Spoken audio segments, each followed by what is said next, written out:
Hola, ¿qué tal? Buenas tardes. Antes de nada, agradeceros a todos los que asistís a la Open Class de hoy. Como sabéis al inicio, vamos a dirigirnos a aquellos que no conocéis del todo el sistema y os lo vamos a introducir un poquito. En primer lugar me presento, me llamo Joaquín Jiménez Rubio, soy abogado, soy el director de asesoría jurídica de Grupo CS, además soy responsable de Derecho Penal en Ayuela Jiménez Abogados y actúo de moderador en las Open Classes. Este sistema ha sido elaborado por Grupo CS con la colaboración de la Universidad Internacional de La Rioja y está destinado a acercaros a ponentes de primera fila muy vinculados al mundo profesional de la policía, de la criminología y del derecho penal. Dentro de estas dinámicas de las llamadas Open Class vendrán una serie de ponentes, vosotros tendréis acceso a os interesa la materia sobre la que se va a trabajar, sobre la que va a darse la ponencia. Aprovechad, analizad, estudiad, buscad material y formulad cuantas preguntas queráis. Para la Open Class de hoy, y dicho esto, tenemos una ponencia interesantísima. Todos los que estáis vinculados al mundo policial, aquellos que nos veis y ya sois profesionales, aquellos que habéis estudiado criminología también, que queréis opositar, seguro que vais a quedar muy satisfechos. Tenemos con nosotros hoy al inspector jefe del Cuerpo Nacional de Policía, Juan Enrique Soto. Voy a leer un poco su currículum porque la verdad que es impresionante. Juan Enrique Soto es inspector del Cuerpo Nacional de Policía, donde ingresó en el año 1994 a través del acceso libre a la escala ejecutiva. Es doctor en Psicología por la Universidad Camilo José Cela, experto en neurociencias, diplomado en Ciencias Policiales por la Universidad de Salamanca, así como licenciado en Psicología por la Universidad Complutense de Madrid. Entre sus muchísimas facetas destaca la de escritor y colaborador en distintas universidades españolas. Es autor de diversas publicaciones, entre las que por su interés para nuestros alumnos os destacamos una: Manual de Investigación Psicológica del Delito, el método Vera. De este tema vamos a hablar a lo largo de la ponencia. En la actualidad dirige como máximo responsable la sección de análisis de conducta perteneciente a la Unidad Central de Inteligencia Criminal de la Comisaría General de Policía Judicial. Este grupo ha sido denominado en varios medios escritos como el Mentes Criminales Español.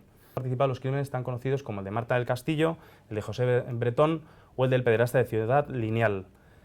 Enrique, muy buenas tardes. Te doy la bienvenida como ponente y además como nuevo miembro del claustro de profesores de Grupo CS. Muchas gracias, Joaquín. Enrique, lo primero que siempre hacemos con nuestros invitados y sobre todo aquellos que ya sois miembros del Cuerpo Nacional de Policía es la pregunta obligada: ¿por qué elegiste ser policía? Bueno, pues la verdad es que yo he de reconocer que no tenía una vocación como tal por ser policía. Es verdad que cuando yo oposité ya era licenciado en Psicología y tenía incluso 2 trabajos como psicólogo, pero eran 2 trabajos demasiado burocráticos, no llenaban en absoluto. Eran un modo de ganar un sueldo y poco más, además un sueldo no muy grande, ¿no? Pero es verdad que el dueño de una de esas 2 clínicas donde yo trabajaba me comentó en su momento: ¿por qué no entras en la policía? Dice, ahí puedes ser psicólogo para toda la vida. Lo valoré, me preparé, lo conseguí y nunca podré estar lo suficientemente agradecido de ese consejo. Y aquí estás. Aquí estamos. ¿No tienes antecedentes familiares? No. Fíjate, mucha gente que se sienta por aquí. No tengo ningún familiar, ni remotamente, que haya sido policía. Entonces, un psicólogo que trabaja, que se entera de que en el Cuerpo Nacional de Policía puede combinar un poquito de acción con lo que más le gusta, ¿no? De repente decides opositar. ¿Cómo fue ese proceso de oposición? Bueno, pues yo me presenté, es verdad que sin demasiada información y sin demasiada preparación, y de hecho el primer año que me presenté suspendían las físicas directamente, me quedé en la primera prueba, pero hay que agradecerlo porque fue el modo de darme cuenta de que si uno quería conseguir algo así, había que esforzarse. De hecho, yo dejé los 2 trabajos que tenía, los dejé y me puse a estudiar. Un año estudiando como un loco, preparando las físicas y estudiando. Y el resultado fue que aprobé. ¿En ese segundo intento? En ese segundo intento, que es el que realmente yo considero mi primer intento, en ese lo logré. O sea, es posible cuando uno se pone en serio. Sí, no, es posible, no, es que es necesario. O sea, ese es el camino, no hay otro. ¿A qué promoción perteneces? a la 8ª de inspector y a la 15ª de inspector jefe. Cuando recibiste la carta de la DFP, ¿qué sentiste? Bueno, pues suelo contar una anécdota porque realmente no fue una carta como tal la que yo recibí. Bueno, sí la recibí, pero antes hubo una situación previa. Y es que yo entonces me presenté a básica y a ejecutiva, ambas a la vez. Y se iban más o menos sincronizados los exámenes, de tal manera que realicé las 2 oposiciones. Y esto lo cuento porque yo lo sufrí entonces, pero yo creo que queda interesante, ¿no? Un día me llamaron de la división y me citaban. Véngase usted mañana a las 12 de la mañana aquí. No me dieron motivo, que no hace falta que venga usted. Yo ya me quedé así un poco extrañado. Bueno, pero no me puede usted decir nada, no. Y a la media hora me volvieron a llamar. Que sí, que venga usted mañana a las 12. Que finalmente venga usted. Algo, A casa, entre comillas, pero dice, oye, el segundo año voy a darlo todo. Dejo de trabajar, me pongo a estudiar y consigo entrar.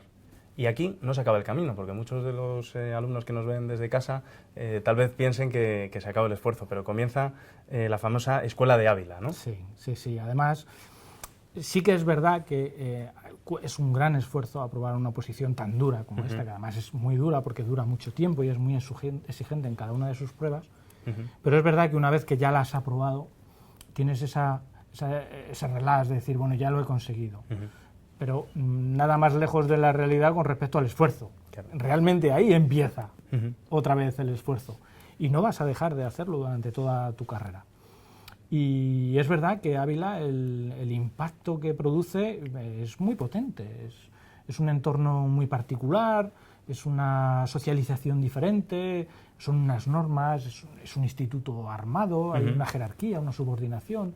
Y el primer año puede chocar, de hecho choca, es un mundo, ¿no?, con el que normalmente los jóvenes no se han tenido que enfrentar a menudo, ¿no? Pero bueno, es muy, muy interesante y cada día es diferente. ¿Se hacen buenos amigos en Ávila? Sí, indudablemente. Yo entré hace ya más de 20 años y sigo conservando a los compañeros de esa primera promoción, eso está claro. ¿Algún consejo en especial durante la etapa en Ávila para los compañeros que vayan a entrar? Que no dejen de estudiar.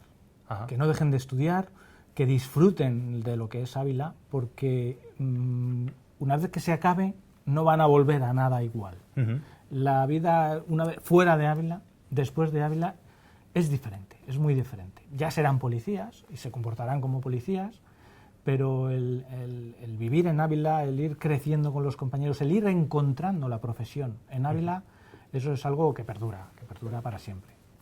Pues el consejo ahí queda para vosotros, para que toméis nota, hablemos de la sección de análisis de conducta, que realmente es bajo mi punto de vista, mi modesto punto de vista, quizá lo que haga más atractiva esta ponencia de hoy, ¿no? ¿Dónde se incardina la sección de análisis de conducta? Bueno, pues la sección de análisis de conducta es una de las secciones de análisis de la Unidad Central de Inteligencia Criminal. Es una unidad dedicada al análisis de la información. Hay diferentes especialidades, financiero, estratégico, operativo, y una de ellas es el análisis de conducta. Y cuéntame, Enrique, ¿esto lleva siempre así? ¿Desde hace cuánto opera la sección de análisis de conducta? Pues se creó en 2010, que bueno, podemos decir que ya han pasado. Supongo que esto responde a una necesidad, ¿no? Una necesidad policial. ¿Por qué se crea la sección? Bueno, pues ahí tengo que contar otra anécdota también. Claro, no puedo evitarlo.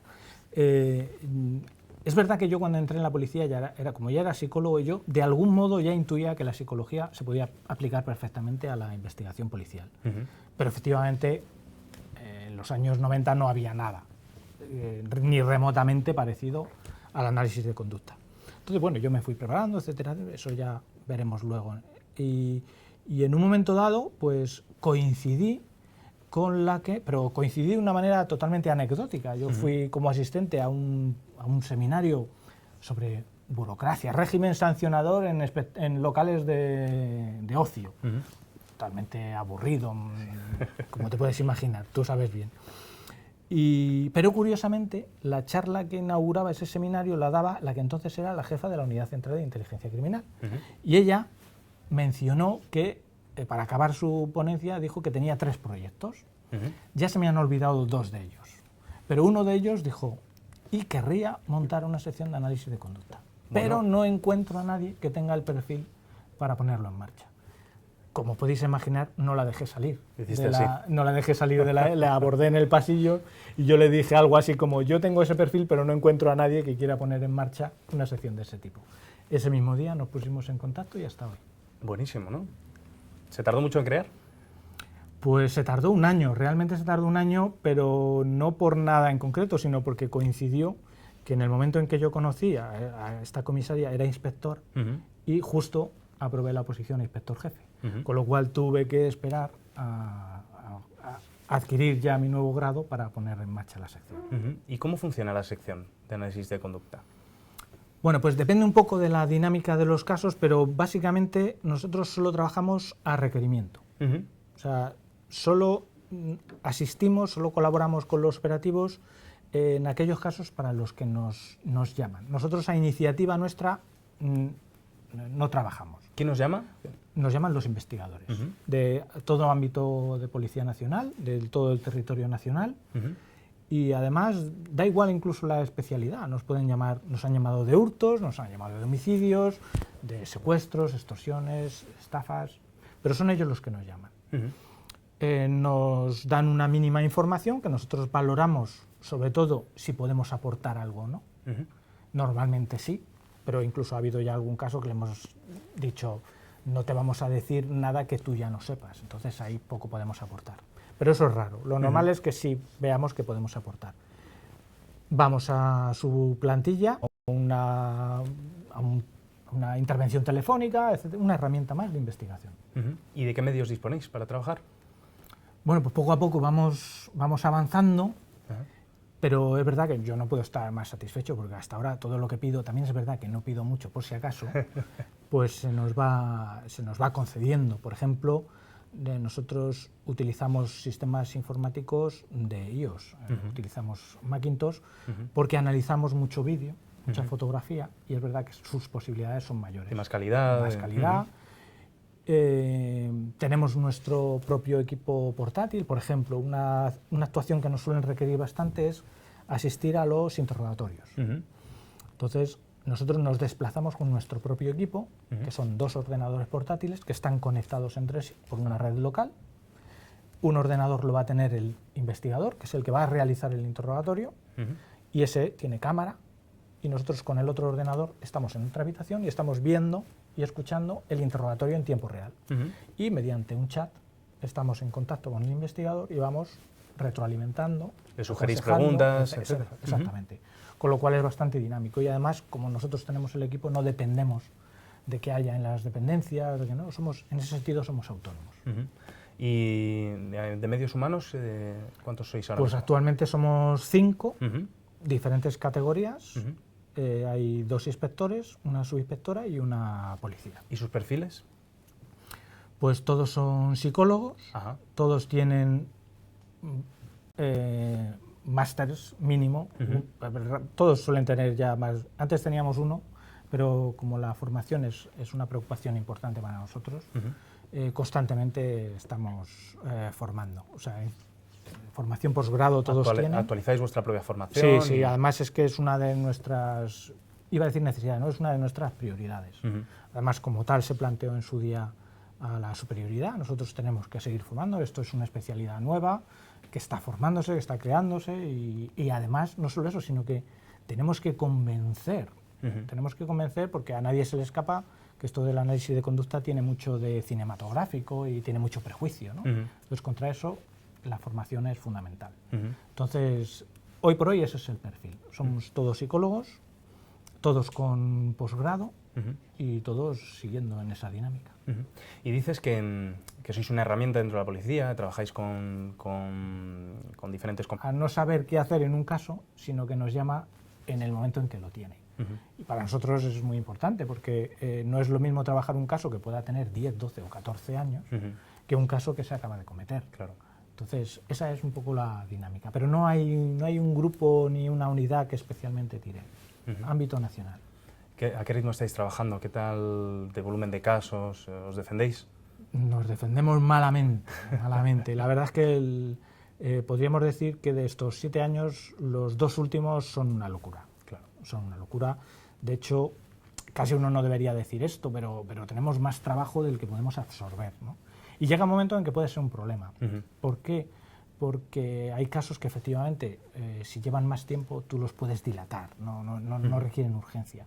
Pero hay casos que están abiertos ya, que está pendiente una detención, que está pendiente una diligencia concreta. Tienes que actuar, tienes que resolver rápido. Y a veces es complicado simultanear varios casos para lograr una efectividad rápida. Pero vamos, encantados. ¿Y desde 2010 notáis crecimiento de la demanda? Sí, mucho más, muchísimo. Ya, como te decía, hace 2 años es demencial. Al principio decíamos que sí a todo, a cualquier cosa que viniera le decíamos que sí. Y ahora ya incluso introducimos filtros, porque si no es imposible. Ha crecido muchísimo, muchísimo. Decías que os pasaban, os remitían, ¿no?, casos a veces en situaciones en las que ya está congelado, ¿no?, en las que ya está bloqueado. ¿De verdad se nota significativamente el número de casos que se resuelven gracias a vosotros? Sí, yo creo que sí. Yo en su día ya no tengo tiempo ni de sacar las cuentas, pero en su día sí que hice un pequeño estudio y lo que pasa es que aquí siempre hay que hacer un matiz, ¿no? Porque por un lado podemos decir qué índice de casos se han esclarecido y puede ser un índice interesante, ¿no? Entonces nosotros sí que podemos decir que entonces cuando lo hice pues me salía un 54, creo que era, por ciento de casos. Es una casos. barbaridad, para los que no estén familiarizados con el mundo policial es una barbaridad. Claro, pero si lo miras en términos estadísticos casi es el azar. Es decir, bueno, es que resolvéis 1 de cada 2, casi es un poco la moneda, ¿no? Sí, sí, sí. Pero claro, cuando después dices, pero es que este caso llevaba 14 años atascado. Claro. Ese 54 se convierte en algo muy, muy interesante, ¿no? Pero no todos los casos los podemos medir en función de si se han esclarecido, ¿no? Porque hay veces que el investigador nos pide una cosa muy concreta. Una colaboración muy puntual. Muy puntual. Entonces, nosotros valoramos más, en lugar de si está esclarecido o no, si hemos conseguido dar respuesta que permita hacer avanzar la investigación. Y en ese caso, raro es el caso en el que no hemos añadido algo que al investigador le sirva para avanzar. Que luego esa vía de investigación llega o no llega a un buen puerto, ya es otra cosa. Pero sí le hemos ofrecido algo que a él le ha servido. Que le ha servido. Y para nosotros eso es un punto, ¿no? Es una muesca más. Sí. ¿no? Es que, vamos, esto que es una herramienta súper interesante para compañeros. Por la naturaleza de la propia sección habréis participado en, no quiero numerarlos, pero decenas de casos súper relevantes, ¿no? Muy, muy interesantes. Pero ¿hay alguno que digas, oye, este me marcó particularmente, este me llamó muchísimo la atención, o me gustó mucho trabajarlo, o sí, en el lado contrario, que te marca, sí, efectivamente. Y normalmente uno se acuerda de los que no han salido o de los que no han salido del todo bien, porque también hay que matizarlo. Nosotros desde el 2010, nuestro primer gran caso fue el caso de Marta del Castillo. Bien, es verdad que cuando nosotros entramos ya estaba en fase de sumario, entonces no pudimos participar realmente en la fase de investigación. Nuestra primera actuación en ese caso fue preparar el caso con los fiscales a la hora de preparar el juicio. Un juicio que luego se desdobló, que si el menor por un lado, y bueno, circunstancias. Por un lado tienes la satisfacción de que ese caso judicialmente es un caso esclarecido. Hay un individuo condenado, y además a una condena potente, por un delito de asesinato sin tener cuerpo. Eso es un éxito policial, es un éxito, sin duda ninguna. Sin embargo, siempre ha quedado pendiente hallar el cuerpo, ¿no? Sí. Y desde el año 2010, yo ya no sé qué más podemos haber ideado, pensado, imaginado, qué podemos hacer con tal de localizar ese cuerpo. Y ahí seguimos, sin localizarlo. Esa es mi gran frustración. Bueno, se seguirá intentando, ¿no? Seguiremos, sí, por supuesto. Háblame del protocolo Vera. Al principio recomendábamos la lectura del Manual de Investigación Psicológica del Delito, el método Vera. ¿Qué es esto?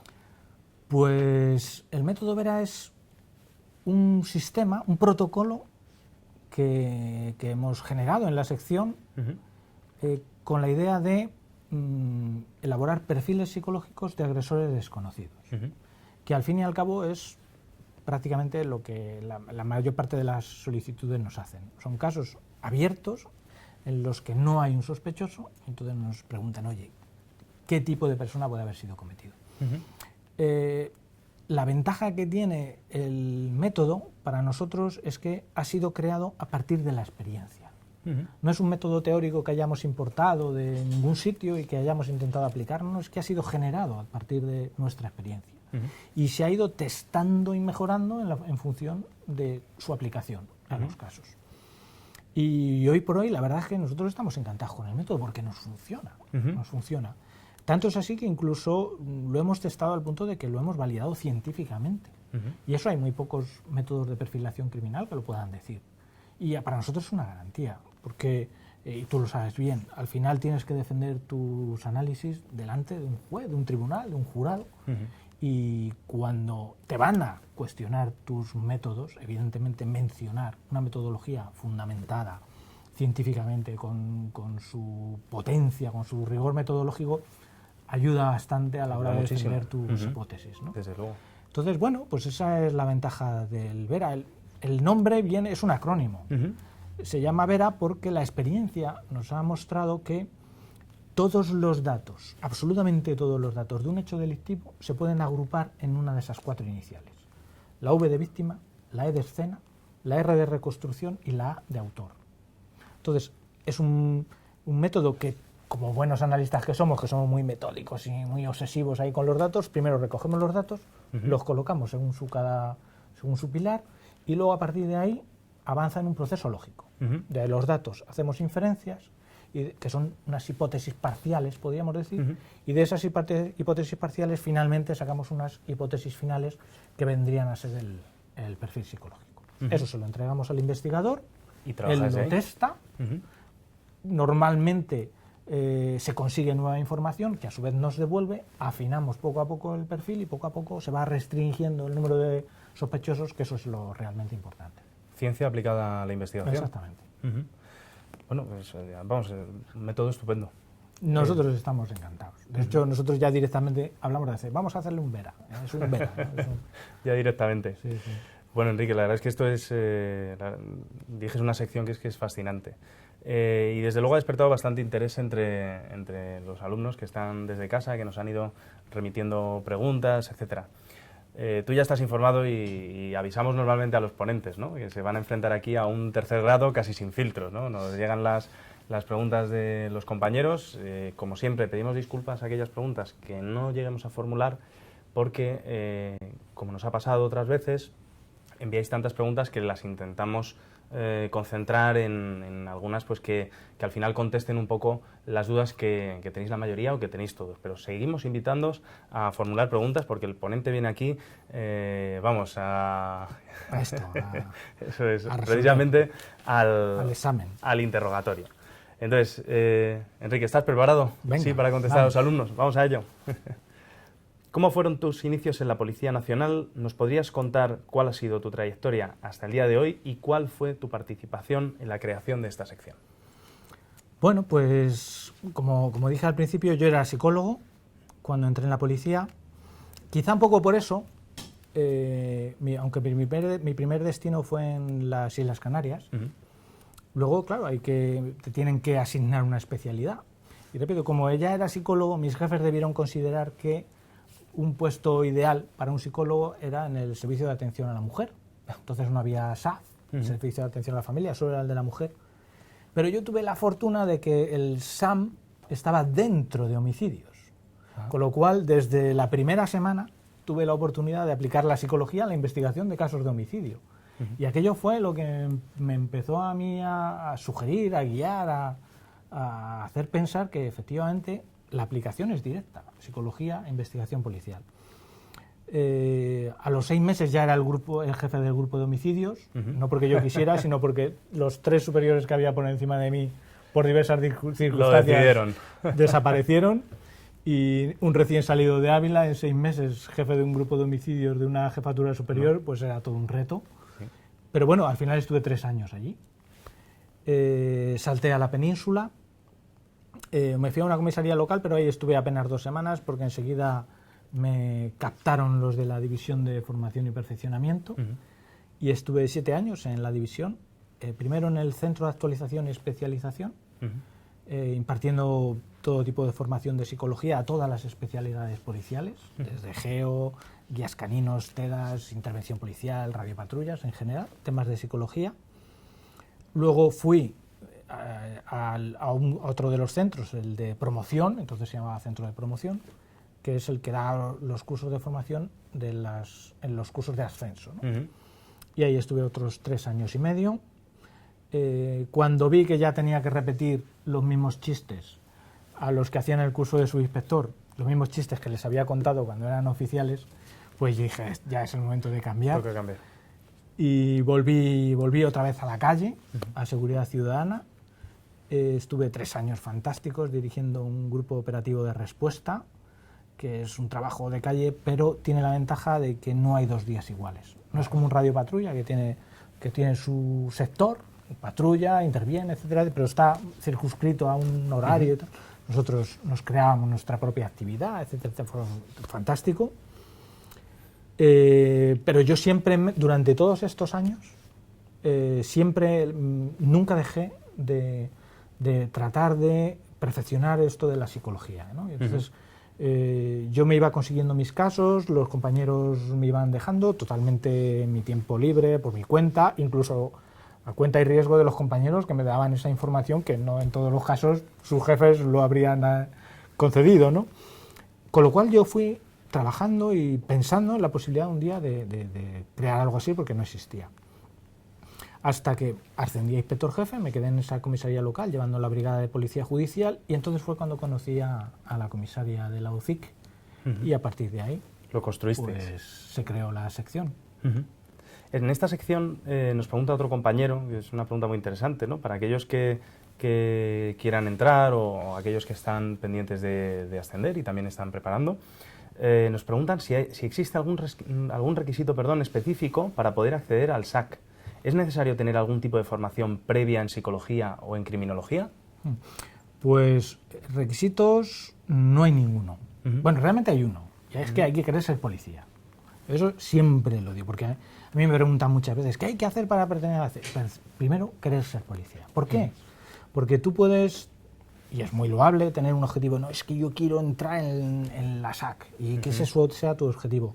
Pero yo siempre digo lo mismo, ¿y si no lo consigues? ¿Y si tardas 5 o 10 años en lograrlo? Mientras, ¿qué haces? ¿Ejerces una profesión que no te gusta? No, tienes que querer ser policía. Una vez dicho esto, los que tenemos ahí enfrente son opositores a Policía Nacional, se les supone la motivación, quieren ser policías. Para llegar a la SAC, ¿qué hace falta? Mucha formación, mucha formación. Podemos entrar en la diatriba siempre de si psicología, criminología, a mí me vale todo, aquí vale todo. Por ejemplo, nosotros vamos a ser analistas de conducta, y eso, la ciencia que lo estudia es la psicología, no cabe duda. Es decir, todo lo que de psicología uno traiga, bienvenido sea. Si además tienes conocimientos en criminología, quien dice criminología dice en biología, en medicina forense, en lógica, yo siempre digo lo mismo, hay que estudiar lógica, la dura e impenetrable lógica de si P entonces Q, porque nosotros somos analistas y vamos a utilizar procesos lógicos, tenemos que elaborar hipótesis, o sea, nos tenemos que mover en ese campo, todo vale, todo vale.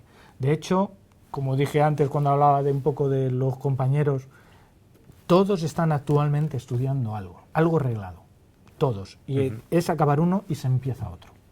O sea, tenemos que vender un producto complicado, que tiene una complejidad propia por su propia naturaleza, más luego los prejuicios añadidos, y eso lo tienes que vencer con formación. Desde luego es sofisticado. Es muy sofisticado, pero vuelvo a decir lo mismo.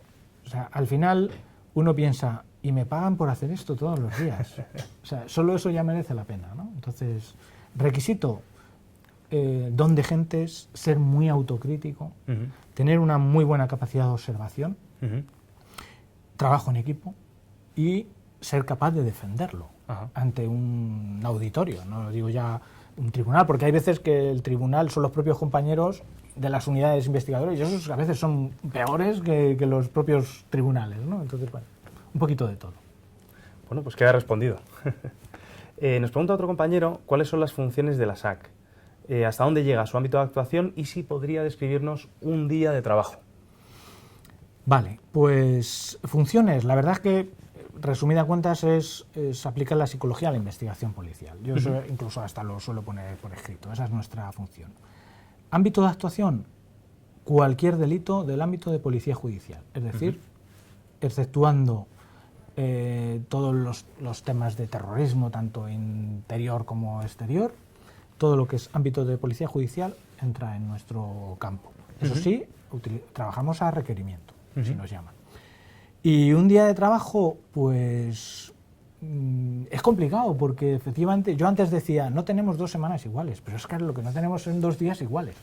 Por ejemplo, esta mañana 2 de las compañeras estaban precisamente en Ávila dando un curso de formación. La última semana de trabajo, de los 5, 2 estuvimos 3 días en Las Palmas asistiendo a los casos, a los compañeros en 4 casos diferentes. Otros 2 estaban en Málaga asistiendo a otros 2 casos diferentes, y un quinto estaba allí en el despacho defendiendo el castillo, porque si no nos levantan los sillones, ¿no? Eso es un día normal. Eso es un día normal. Como mínimo se viaja mucho, ¿no? Se viaja bastante, sí. Además, es algo que uno coge siempre con muchas ganas, pero llega un momento en que pesa, El tiempo es importante. Otra pregunta que nos hace un compañero, ya centrada quizás en el bloque de opositor, ¿no? Que has contado bastante, nos pregunta cómo fue la experiencia como opositor y, en particular, si le puedes dar a este alumno algún consejo. Pues es que solo hay uno: prepararse. Prepararse y prepararse. Yo siempre lo he dicho, yo he estado 7 años en la división de formación. Durante esos 7 años he participado en tribunales, sé lo que significa ser opositor y todavía sé más lo que significa ser opositor al Cuerpo Nacional de Policía. Es una posición dura, no voy a decir que es más dura o menos dura que otras, pero sí que es muy dura porque es muy larga. Por ejemplo, para escala ejecutiva es que puedes estar años desde que te inscribes en una academia hasta que finalmente tomas posesión del cargo, pueden pasar fácilmente 5 años. Una posición que dura 5 años es una posición muy dura y requiere fondo. Requiere fondo. O sea, no es una oposición que se pueda preparar a impulsos. Si lo preparas a impulsos, o eres muy inteligente o vas a fracasar. Es una oposición de fondo, es coger una rutina y estudiar esa rutina, todo lo rígido que uno pueda ser. O sea, yo, por ejemplo, voy a poner mi caso. Yo, para inspector jefe, que es la que tengo más reciente, yo recuerdo que en el momento en que me presenté al examen, yo fui incapaz de leer un libro en 6 meses, porque acabé tan saturado. Yo, un domingo que no estudiara, me sentía culpable. Yo creo que no hay otro secreto. Es estudiar, estudiar y estudiar. Constancia, esfuerzo, rutina. Y sobre todo eso, no ir a impulsos, sino una rutina, hacerse una rutina y ser fiel a esa rutina. Otra pregunta muy interesante, las que más me han gustado. ¿Cómo se elabora un perfil psicológico? Bueno, es muy interesante y muy complicada, ¿eh? Necesitamos un seminario para resolver esa pregunta. Bueno, pues depende, ¿no? Cada caso tiene sus circunstancias. Nosotros, como ya he dicho, utilizamos una metodología, pero por hacerlo de un modo esquemático, lo fundamental es conseguir buenos datos. Conseguir buenos datos. Por eso, decía antes, lo importante que es acudir a un caso lo más reciente posible. Porque los casos están ahí brutos. No han sido, en un caso que ya tiene 8 o 10 años, tú ya no puedes volver a la escena del delito, ya no existe. Tienes que utilizar las fotos, los vídeos, los informes que ya están. Y te tienes que creer lo que dicen esos informes. En cambio, cuando el caso está reciente y tú puedes ir al levantamiento del cadáver, policía científica va a buscar lo que necesita policía científica, judicial lo que necesita judicial, pero nosotros vamos a buscar lo que nosotros necesitamos y está ahí en bruto. Recogemos todos esos datos que para nosotros, cuando hablo de datos, hablo de conductas, ¿vale? Me gusta poner un ejemplo muy sencillo y yo creo que es bastante ilustrativo. Si tú vas a una inspección donde han robado y no ves huellas, vas a pensar fácilmente, el ladrón ha usado guantes. Entonces nosotros hacemos el análisis inverso. Si no hay huellas, es porque ha usado guantes. Y si ha usado guantes, es porque de algún modo él sabe que sus huellas pueden quedar reflejadas. Por lo tanto, ya nos está diciendo que el agresor tiene algún tipo de conocimiento en investigación policial. ¿Pero qué nos dice? ¿Nos puede decir eso algo más del agresor? Pues sí, por ejemplo, y otro caso que suelo poner, un agresor sexual que comete un abuso sexual en el domicilio de la víctima y eyacula en el suelo del dormitorio. Toma una toalla, eso es una conducta, y limpia sus fluidos. El hecho de que limpie es similar al que, el que se ha puesto guantes para no dejar huellas. Pero después de limpiar con la toalla, deja la toalla en el lugar de los hechos. Pues la conducta de limpiar ya nos dice que algún conocimiento tiene. Pero el hecho de dejar la toalla ya nos está diciendo también algo de su personalidad. Y es que muy inteligente no es. No es científico. Entonces, esa es la idea, ¿no? Buscamos, a partir de esos datos, sacamos la conducta y esa conducta necesariamente te va llevando a hacer preguntas sobre la persona que lo ha cometido. Cuantas más conductas, cuantos más datos, más conductas eres capaz de detectar, y cuantas más conductas detectas, más análisis puedes hacer. Sé que es muy esquemático, casi es metaanálisis. Que tenemos poco tiempo, pero estamos ahí. Esto habrá tiempo de verlo en las clases. Exactamente. ¿En la resolución de qué tipo de delitos interviene más frecuentemente su sección? Sí, pues lo que más nos piden son homicidios, evidentemente. También porque por su propia... Pero bueno, también hay que tener en cuenta que, por ejemplo, en este país, más del 80% de los casos de homicidio se resuelven. Pero sí que es verdad que hay un grupo, hay un montante de casos que no se consiguen resolver, son los más complejos, y son a esos los que normalmente nos llaman. También tienen la característica de que al ser homicidios, y al ser homicidios que no se resuelven, suelen ser casos mediáticos. Se convierten en casos mediáticos porque son homicidios sin resolver. En relación un poco con esto, voy a aprovechar para meterte la octava pregunta. Porque ¿nos podrías explicar algún caso en España en el que el análisis de conducta haya sido clave para la detención del culpable? Pues sí, además recientemente, por ejemplo, el caso de Ciudad Lineal. Efectivamente, no ya exclusivamente análisis de conducta, sino que estamos en una unidad y hay ocasiones en las que trabajamos codo con otros analistas, ¿no? Entonces, por ejemplo, en este caso, un analista operativo que se dedica a hacer análisis de posicionamientos telefónicos, etcétera, etcétera, pues fue analizando todas las agresiones. Y en la medida en que iba sacando coincidencias, que esas coincidencias al final eran personas, nos las iba dando, nos daba los nombres, nosotros averiguábamos todo lo posible de esos nombres y los contrastábamos con el perfil que ya habíamos elaborado del agresor. Normalmente no encajaban, ¿no? Entonces, bueno, la compañera seguía sacando nombres hasta que sacó uno que nos encajó. Cumplía prácticamente el 90 y tanto % de nuestros criterios. Ese nombre se les entregó a los investigadores y fue el agresor. Y resulta que fue el agresor. Y fue él. Entonces, bueno, nosotros estamos muy contentos porque ese perfil era un caso en el que nos implicamos mucho, porque era un caso muy potente, a niñas muy pequeñas y además con unas lesiones brutales. Y el perfil era muy arriesgado. Nosotros llamamos un perfil arriesgado en el que queremos ofrecer algo, pero tampoco puede ser osado, tiene que ampararse en algún dato del caso, ¿no? Pero bueno, pudimos llegar incluso a decirle a los investigadores el gimnasio concreto en el que este individuo iba a entrenar a diario. Eso es concretar el máximo. A un investigador que le digas dónde puede encontrar a su sospechoso, te lo va a agradecer seguro. Sabes que en relación con este tipo de actuaciones, algunos medios os han denominado el mentes criminales español. ¿Qué opinión te merece esto? Que es una pregunta de otro compañero. Pues casi es un poco, ¿no?, lo que te decía antes de esa lucha contra lo mediático, ¿no? Pues, tiene su lado bueno y su lado malo. El lado bueno es que hace que este trabajo tenga un escaparate muy atractivo. Entonces capta la atención y eso a nosotros nos interesa sobre todo para que los compañeros nos conozcan y nos den trabajo, que al final nos nutrimos de ello. Tiene el lado malo, es que hay mucho prejuicio. Entonces, bueno, todos sabemos lo que son las series de televisión, lo que es el cine, pero, por ejemplo, todos sabemos que Mentes Criminales, por lo menos en sus inicios, estaba bien fundamentada, estaba bien asesorada y realmente se parece a lo que hacemos nosotros hasta la mitad del episodio, cuando ellos ya dan el perfil, porque hasta ese momento nosotros hacemos lo mismo. Nos desplazamos al lugar, trabajamos codo con los investigadores, aportamos lo que se pueda aportar y entregamos el perfil. Lo que nosotros no hacemos es ir a detener al perfilado, ¿no? Eso nosotros no lo hacemos. Y a partir de ahí ya es licencia cinematográfica.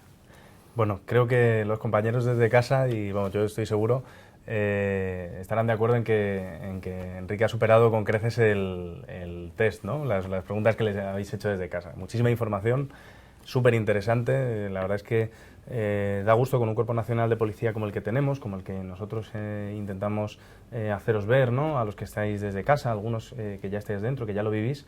Da gusto ver cómo evoluciona esto, ¿no? Cómo se ponen medios, cómo se apuesta por gente con formación, con técnica, cada vez más ciencia policial. De verdad que es un placer que vengan compañeros como tú y la verdad que es una auténtica barbaridad, ¿no? lo que está evolucionando. Sí, pero yo creo que eso es importante. Sí.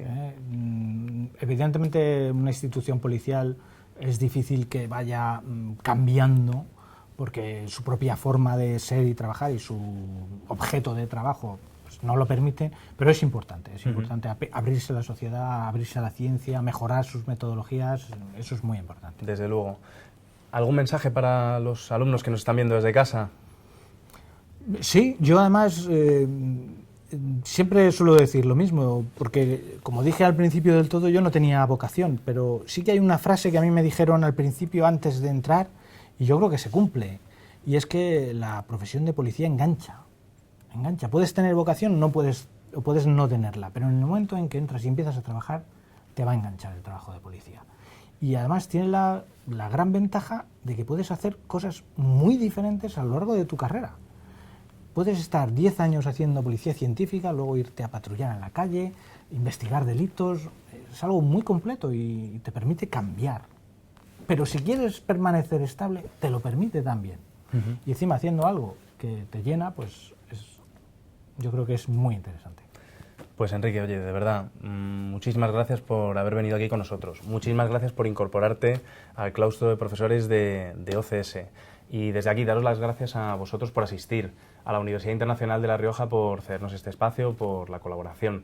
Desde luego trabajamos cada día por acercaros un poquito más a personas tan relevantes, a profesionales de la talla de Enrique Soto, y esperamos veros en las siguientes ponencias. Muchísimas gracias. Muchísimas gracias. Hasta luego. Hasta luego.